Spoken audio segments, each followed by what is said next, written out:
I'm live. Hey guys.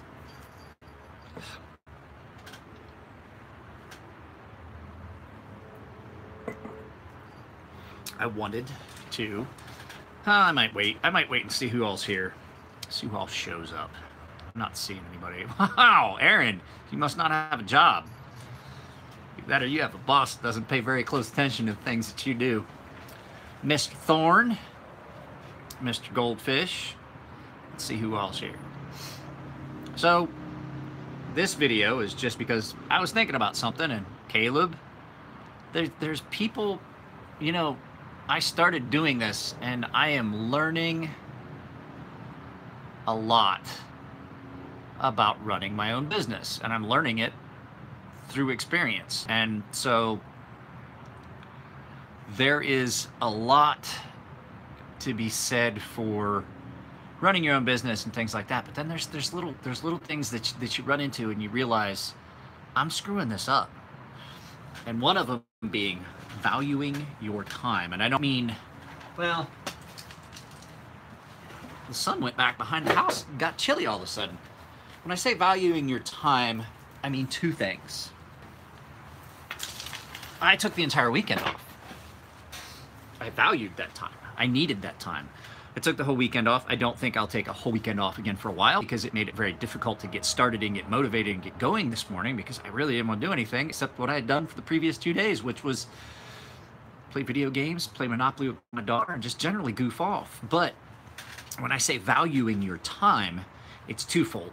You have to, hey, you have to value the time that you have, because it is, it's a resource that you can't get back. There's only so many hours in the day. I got a lot of work done today. I shot a video. However, the thing was, I put a premium on time today in a specific fashion. I knew I needed, it's Monday. I gotta get the week off right. I needed to make money. So the big things that I had wanted to do were, you know, I had some stuff that I wanted to do. I wanted to shoot some YouTube videos. I wanted to clean this up. I wanted to send some emails and things like that. But there's a trick that I learned when I started doing insurance. A guy named Jack Holder. And I hope Jack still watches my videos. I really hope he does. Jack taught me a lot about how to value your time and how to set apart blocks of time. And we would use on our calendars at the insurance agency, would use green time, yellow time, and red time. Green time, you're making money. Or it's lead up to making money. So that time when I'm talking with customers and things like that, that could be green time. They have yellow time, which is time that is when you're doing anything that is not directly related to business and things like that. That's doctor's appointments and shit like that. Well, what I found myself doing today was I had all these plans for a lot of yellow time. So YouTube videos, I consider YouTube videos yellow time, because I'm putting out my service. I'm out there, I'm putting my face in front of people. Dwayne's always on green time. Dwayne's always driving a truck.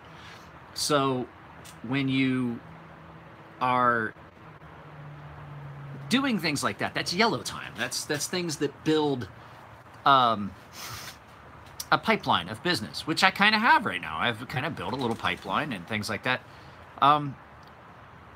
But yellow time, should yellow time take precedence? Should I be doing that like right now? I've stopped for the day. It's 5 o'clock-ish. My wife and daughter just came home. I stopped for the day. I'm having a glass of wine. I cleaned off my workbench, mainly because I had finished everything, or so I thought. I finished everything that I needed to do for the day. I basically had no more time left, and I was like, okay, let's do some yellow time stuff. Let's do some let's do some YouTube stuff. Let's do this. And then I got to thinking about it. Well, I've got other stuff I could do. And then a package showed up, and I just got another 10 or so knives just showed up. I have a package showing up Wednesday. I got some stuff that's coming. But at any rate, what I'm saying is you have to value your time, because when you work for yourself, no one's going to do it for you. When you work for a company, they basically set your time schedule. They already have valued your time for you. There's a good bit of thought that kind of has to go into your own business.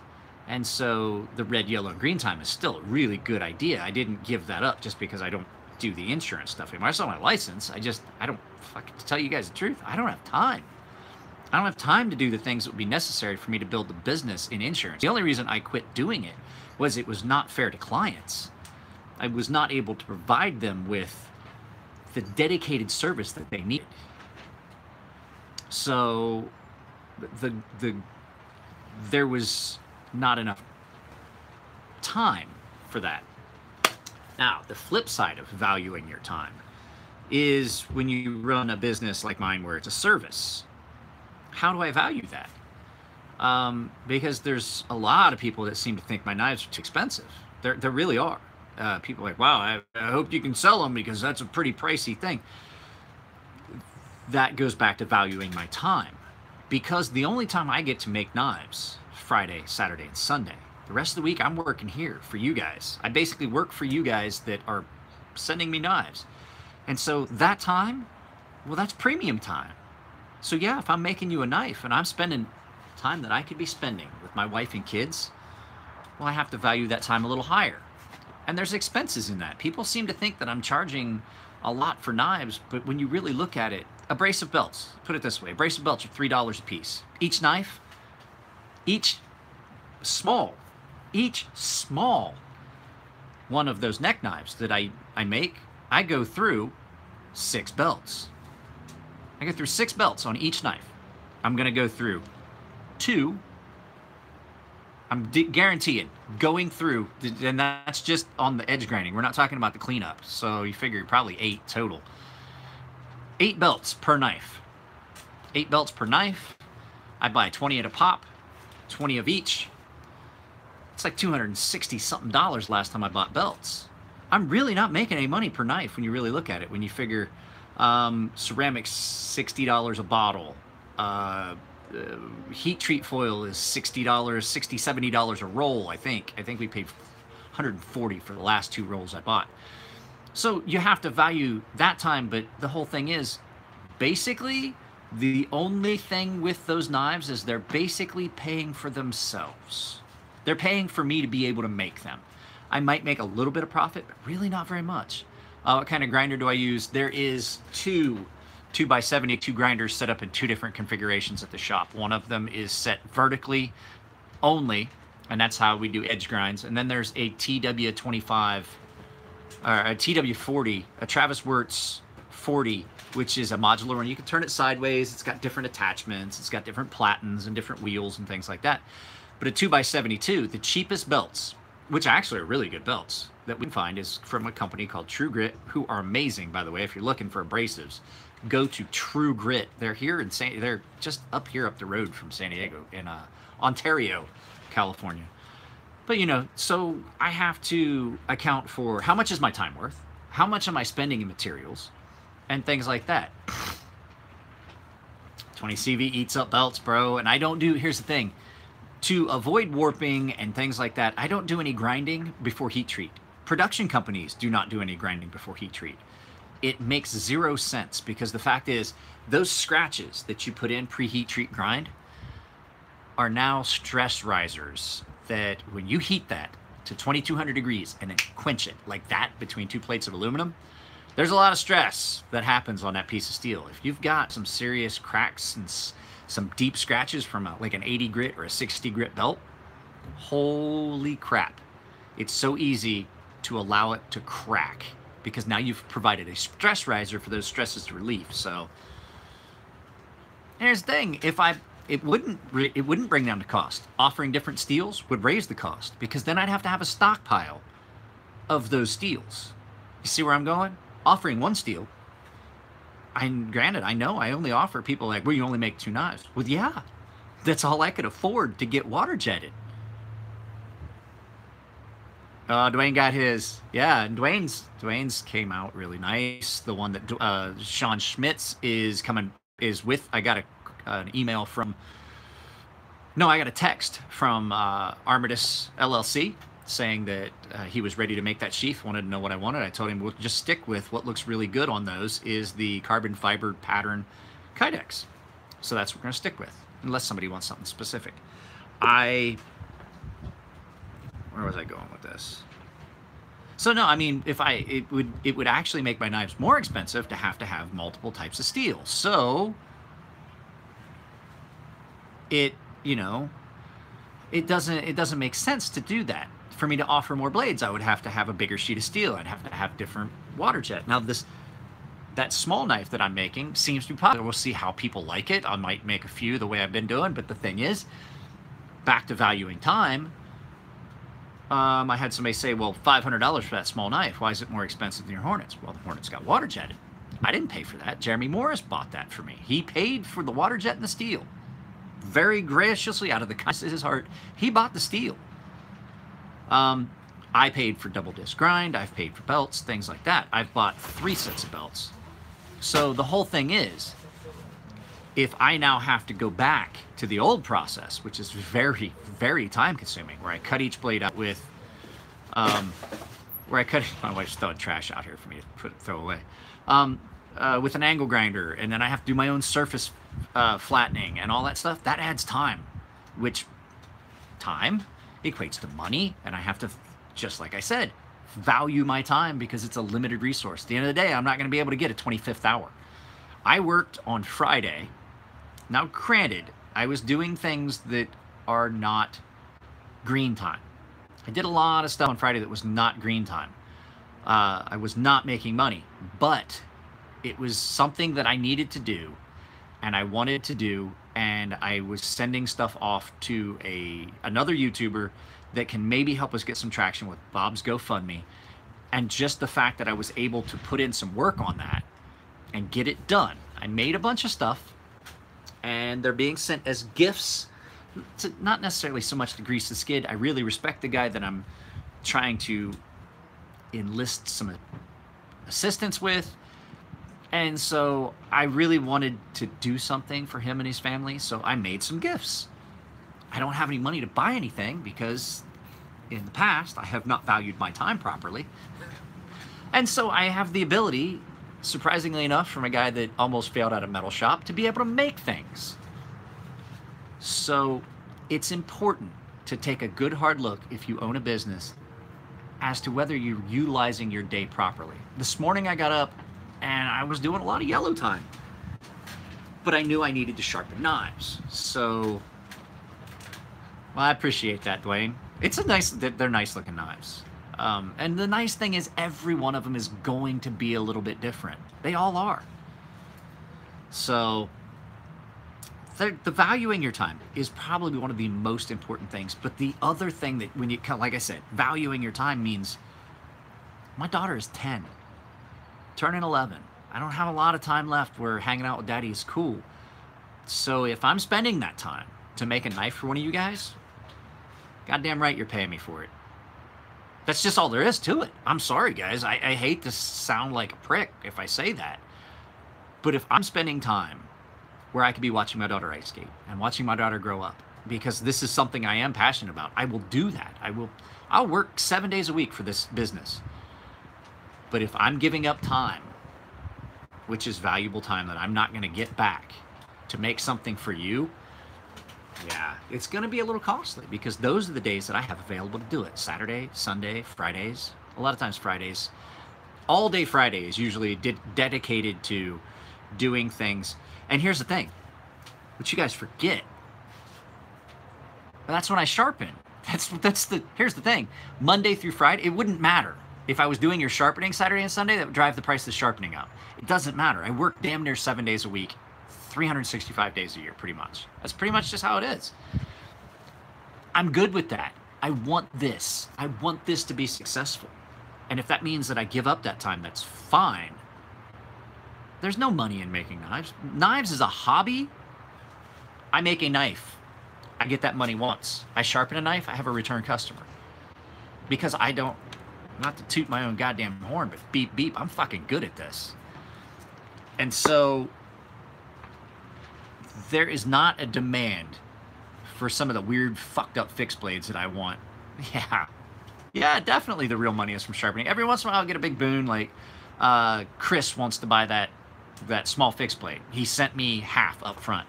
Dwayne Smotherman, or not, Dwayne Smotherman gave me, you know, what was left of that every once in a while. But I mean, it takes me almost a month to make a knife.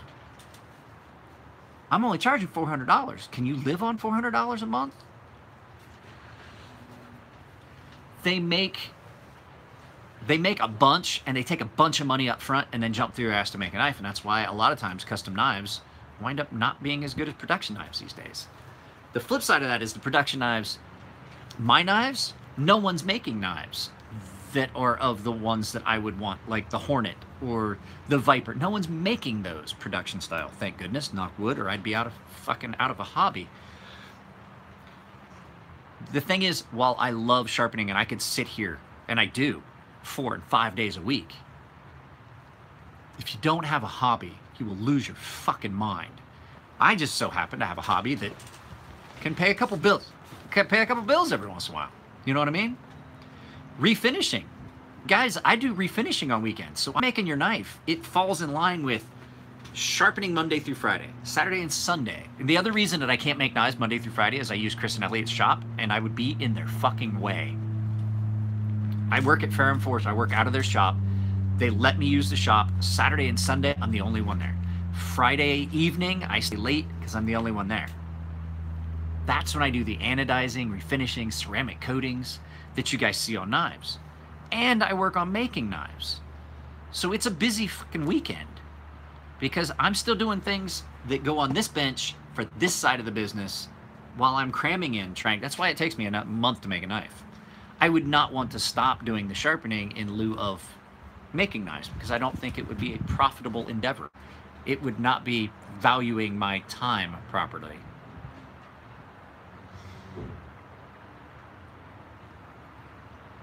So I had a bunch of videos that I was going to shoot because I think of my YouTube channel and my Instagram stuff as Yellow Time. It's basically advertising.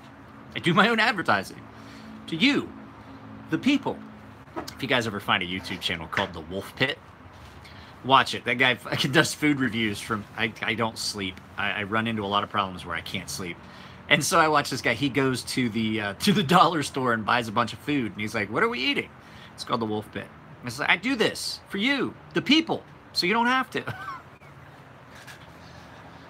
But it's a really fine line that you have to walk running a small business as to, you know, all these things that I want to do that, yes, probably would expand my business, but aren't going to make me money right now. Is that valuable time well spent when I have money on the table? Well, you got to kind of think, these are the things that would be cool to do that I could generate some revenue, but that's future revenue, and future revenue does not pay today's goddamn electric bill.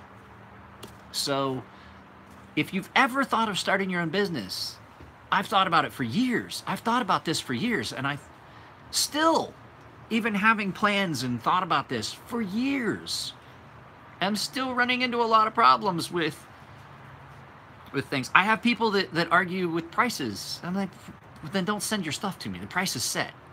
I have a knife in here I'm gonna sell to you guys. I'm not gonna lie to you. I have a knife in here I'm gonna sell to you guys. It's a fucking knife that I've had for almost 2 years. It's a customer's knife that I sharpened and he just never paid me for it. It's a little folding buck. I'm gonna sell it for what I'm out for the sharpening. $50. And I'm not gonna cut my hair for a while. I'm gonna let my hair grow long. My wife said she's cool with it. It is driving me nuts though. Shit's getting long. My hair grows fast as fuck, except for here. Except up here. I wouldn't use a $100 grinder for making a knife. The grinder isn't so much the issue, it's the abrasives and your platen. If you use a regular platen, you're gonna wear it out. And what happens is, so your platen, here's how it works. The platen is this flat part right here. That canvas belt rubs across that, and when you're pushing the knife up against it, it's rubbing in between your workpiece and your platen. Well, what happens is, just like as you can see here, I'm pushing that in. Now I got a low spot.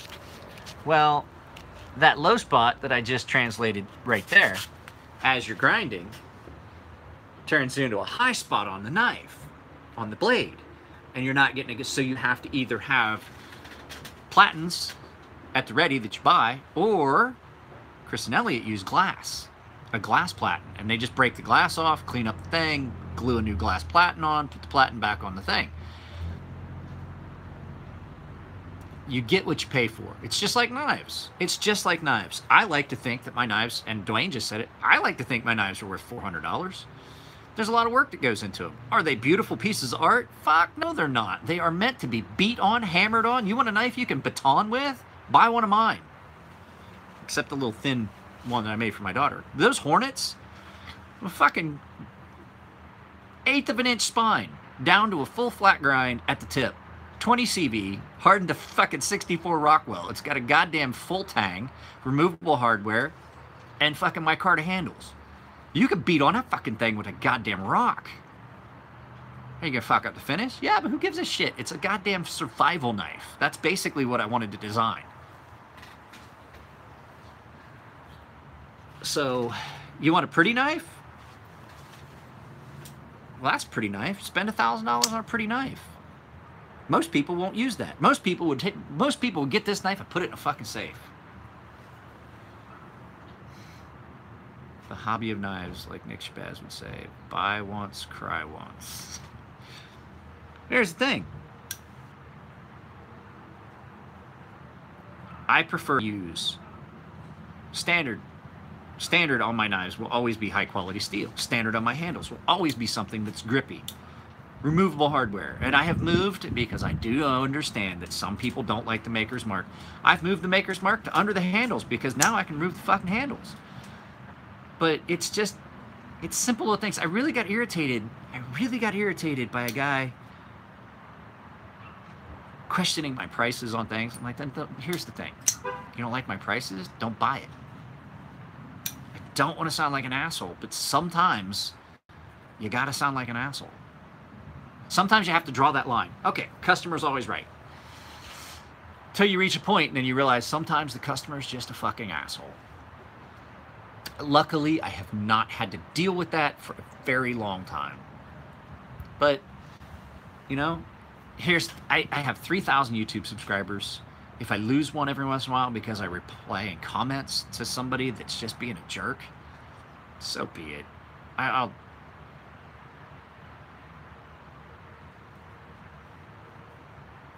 My Maker's Mark is, let me draw it. Let me see if I got a pin out here. I believe I have my Uzi bolt action pin out here. I'll draw it for you. Basically, my Maker's Mark is real simple. I'll show it to you, then I'll explain it to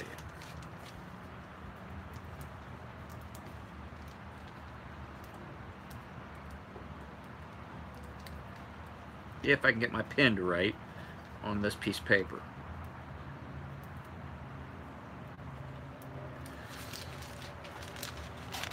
That's my Maker's Mark. M, J, and E.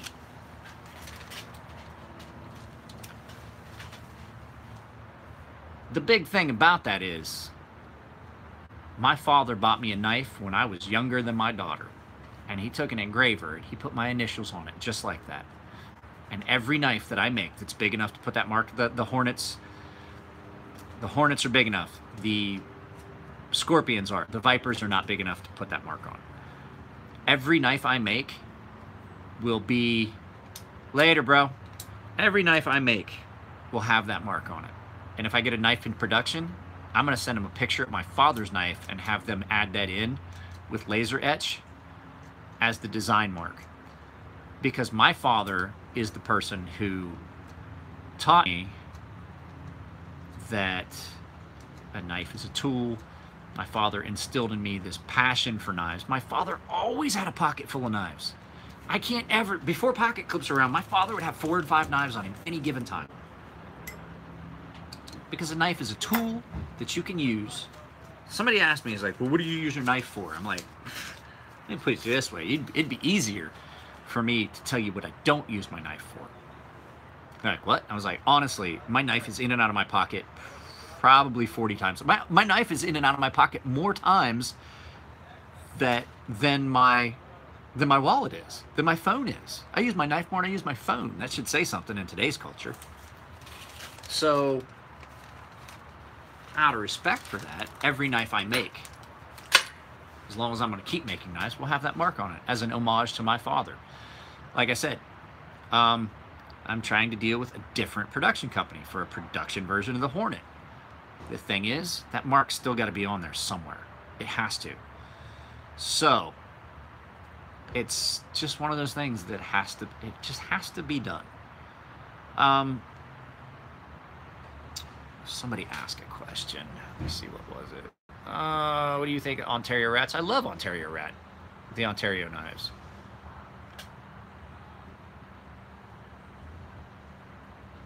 What was your last comment? I didn't see your last comment, Dwayne.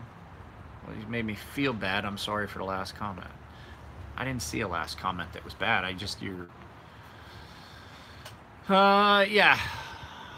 The Ontario knives, the Rat 1, one of my favorite all-around work knives. If you were to go look at mine, which is in my knife case, let's put it this way, that $30 knife is in a knife case with $1,000 pieces of art, basically. I'd tell you something right there. If you were to go get it and look at it, it is covered with tape residue and cardboard powder that's stuck in the tape. I use it all the time. That thing gets fucking worked. So, but there's that, valuing your time. And you shouldn't, here's the thing. That's from a perspective of small business, of owning a small business. Guys, do that in real life, man. Value that time. I just was talking about my 10-year-old daughter, and we're running out of time where it's cool to hang out with dad. Value that time. There's not a lot of it. I posted up something on Instagram, and it said, life is temporary as fuck. And it wasn't a joke. When I posted that up, I meant it. Life is temporary as fuck. If you woke up this morning and you're reading this post, you got to wake up another day. Don't waste it. Spend this day and try not to be a whiny little shit. And it's a true statement. Life is temporary. I could get hit by a car tomorrow and I won't have any time left. And we don't know what happens after this. So that whole, life is temporary. Fucking value your time. That's what I wanted to end with. I definitely was adamant that I wanted to save that for last. Because it's true. Look at me and my father. I always thought there'd be more time. Oh, there's always time. I'll go visit dad. There's always time. I'll go visit dad. Now he's retiring. Ah, cool. We can spend time. 3 months after he retired, he got diagnosed with terminal cancer. 5 months after that, he was dead. There isn't time. All this time that you think you have, you don't. Just remember that. Value it. You don't have time. So all these times, I'll do it tomorrow. Or, fuck, the wife's mad, I'll sleep on the couch. Don't go to bed angry.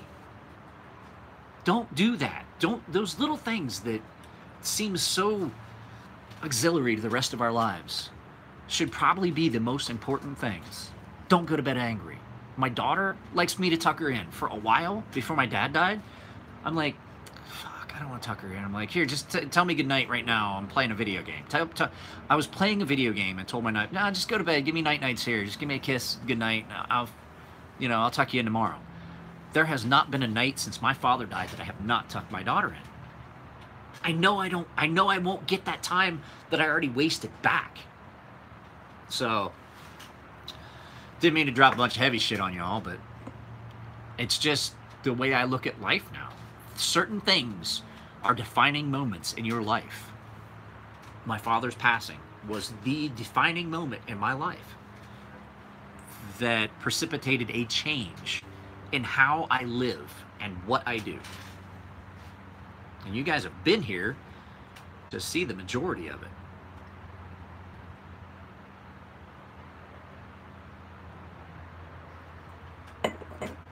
Guys, I am going to go in and spend some valuable time playing Monopoly with my daughter. We've been playing a game on Monopoly for the better part of a month. And people are like, how do you play Monopoly for a month? Every day that we play, we have a sheet of paper. We write down who's on what square, who has houses on what property, and we have bags for our individual money. Currently, I'm winning. Barely. So, it's that time of day where my time is better valued in there than out here. You guys take it easy. I love y'all, and I'll talk to you later.